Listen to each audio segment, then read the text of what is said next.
SRM kitchen and ব্লগে জানাই সকলকে স্বাগতম।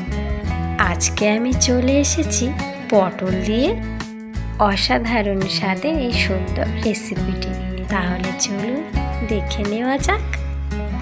নিয়ে নিয়েছি টাটকা পটল আর এমনভাবে ছাড়িয়ে নিয়েছি।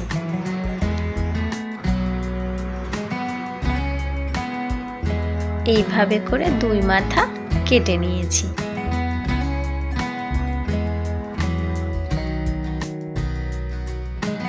পটলের রেসিপিটির জন্য টমেটো কুচি, আদা, কাঁচা লঙ্কা, চালমগজ, পোস্ত, কাজু বাদাম, শুকনো লঙ্কা, গোটা গরম মশলা, গোটা জিরে,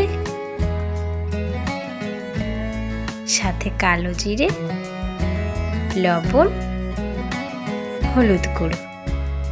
কড়াইতে সরিষার তেল গরম করে পটলগুলো ভেজে নেব।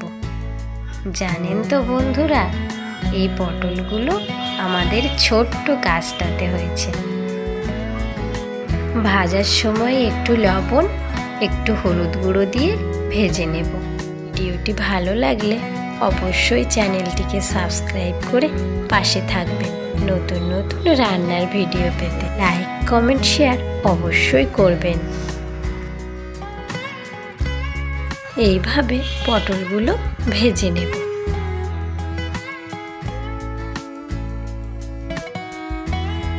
বাকি তেলের মধ্যে দিয়ে দিলাম শুকনো লঙ্কা, গোটা গরম মশলা, গোটা জিরে, কালো জিরে ফোড়ন দিয়ে একটু নাড়াচাড়া করে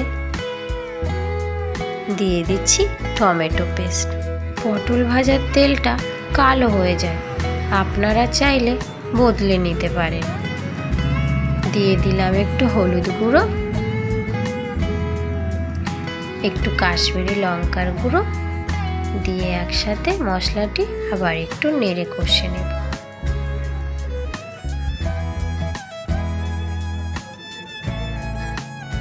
মশলাটি দিয়ে তেল ছাড়তে শুরু করেছে।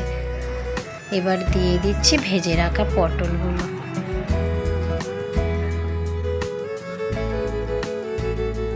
হালকা একটু মাখিয়ে নিয়েই দিয়ে দিচ্ছি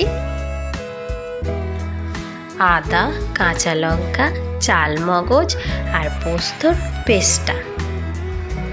সাথে পরিমাণ মতো জলও দিয়ে দিলাম। দিয়ে একটু ভালো করে নাড়াচাড়া করে নেব।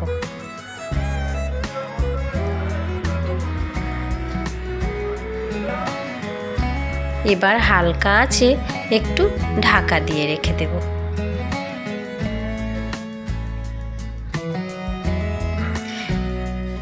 দিয়ে দিচ্ছি স্বাদ মতো লবণ,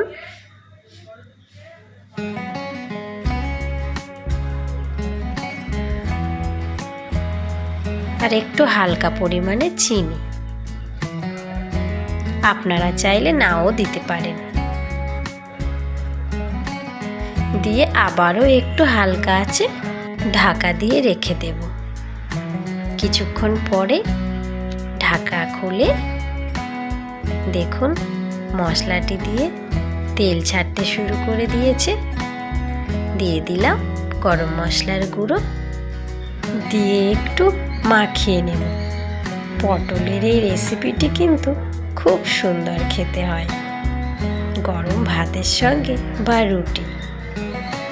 যারা ঘি পছন্দ করে তারা ঘি দিয়ে আরও স্বাদ বাড়িয়ে নিতে পারে। ভিডিওটি ভালো লাগলে অবশ্যই সাবস্ক্রাইব করে পাশে থাকবেন। এইভাবে আমি প্লেটটি পরিবেশনের জন্য রেডি করে ফেলব। ভিডিওটি সম্পূর্ণ দেখার জন্য ধন্যবাদ সকলকে।